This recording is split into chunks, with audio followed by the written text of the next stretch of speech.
ഗോപികൃഷ്ണൻ കുറച്ചധികം തെരഞ്ഞെടുപ്പിലൂടെ കടന്നുപോയിട്ടുണ്ടല്ലോ.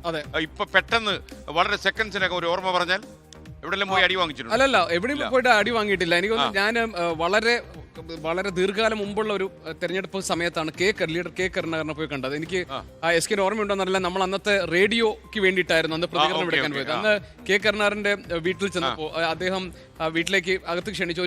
ഒരു ബൈറ്റ്, ചെറിയ ബൈറ്റ് ആയിരുന്നു എടുക്കാനുണ്ടായിരുന്നത്. അപ്പൊ ആ ഇരുന്ന സമയത്ത് അദ്ദേഹം ആദ്യമായിട്ടാണ് കെ കരുണാകരനെ കാണുന്നത്, നേരിട്ട് കാണുന്നത്. അതെ. അപ്പൊ ആദ്യം ഞങ്ങളൊരു ചെറിയ ഇതൊക്കെ കൊടുത്തു, എന്തിനാണ് വന്നതെന്നുള്ളത്.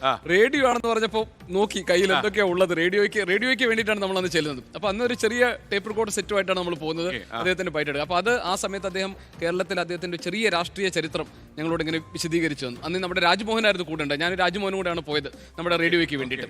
അപ്പൊ അതൊരു മനസ്സിൽ തങ്ങി നിൽക്കുന്ന ഒരു ഓർമ്മയാണ്, കെ കരുണാകരൻ നേരിട്ട് ആദ്യമായി കണ്ട ആ സാഹചര്യം, സന്ദർഭം. ക്ലാരിഫിക്കേഷൻ സമയം. ദീപ്തി മേരി വർഗീസ് എന്താണ് മത്സരിക്കാൻ അയോഗ്യത? ഞാൻ പറഞ്ഞത് ഞാൻ വിചാരിച്ചത് വിട്ടുകളഞ്ഞു. ദീപ്തി മേരി വർഗീസിന് മത്സരിക്കാൻ അയോഗ്യത ഉണ്ടെന്നല്ല ഞാൻ പറഞ്ഞത്. അതിനുവേണ്ടി എൽദോസ് കുന്നപ്പള്ളിയെ മാറ്റണമെന്ന് ചോദ്യമായിരുന്നു. എസ് കെ ദീപ്തി മേരി വർഗീസിന് മത്സരിക്കാൻ 101% യോഗ്യതയുണ്ട് എന്ന് പറയാനുള്ള കാരണം, എസ് കെ ദീപ്തി മേരി വർഗീസ് പഠനകാലങ്ങളിൽ മഹാരാജാസ് കോളേജിൽ KSUവിന് കടന്നു പോകാൻ പറ്റാത്ത സ്ഥലത്ത് KSU യൂണിറ്റിൽ അവിടെ മത്സരിച്ച് അവിടെ അടികൊണ്ട് ഒരു പെൺകുട്ടി എന്നുള്ള നിലയ്ക്ക് പാർട്ടി വളർന്ന് ഇത്രയും വർഷം പാർട്ടിയിൽ നിന്ന് എസ് കെ ആണുങ്ങളെ പോലെ സ്ത്രീകൾക്ക് പാർട്ടി വളർന്ന നല്ല ബുദ്ധിമുട്ട് ആര് സംബന്ധിച്ചാലും ഇല്ലെങ്കിലും അങ്ങനെ കഷ്ടപ്പെട്ട് പാർട്ടി പദവികൾ മാത്രം നിന്ന് ആകെ കിട്ടി ഏറ്റവും ഒടുവിൽ കിട്ടിയത് ഇപ്പം ഈ കൊച്ചി കോർപ്പറേഷൻ മേയർ സ്ഥാനാർത്ഥി എന്ന നിലയ്ക്ക് മത്സരിച്ച് ഏറ്റവും ഒടുവിൽ മേയർ സ്ഥാനം കൊടുക്കാൻ പറ്റുന്ന വഞ്ചന നേരിട്ട ആളാണ് ദീപ്തി മേരി വർഗീസ്. അപ്പൊ അന്ന് പറഞ്ഞ ഉറപ്പ് ഒരു സീറ്റ് കൊടുക്കാവുന്നതാണ്. ആ ഉറപ്പ് പാലിക്കണം എസ് കെ. അതാണ് ദീപ്തിയോട് കാണിക്കുന്ന നീതിയാണ്. അതിലിപ്പോ ദീപ്തി തന്നെ പറഞ്ഞിട്ടുണ്ട്, അന്ന് KPCC പ്രസിഡന്റ് ആണ് ഇത് മാധ്യമങ്ങളോട് പറഞ്ഞത് നിയമസഭാ തെരഞ്ഞെടുപ്പ് സമയത്ത് പരിഗണിക്കാമെന്ന്.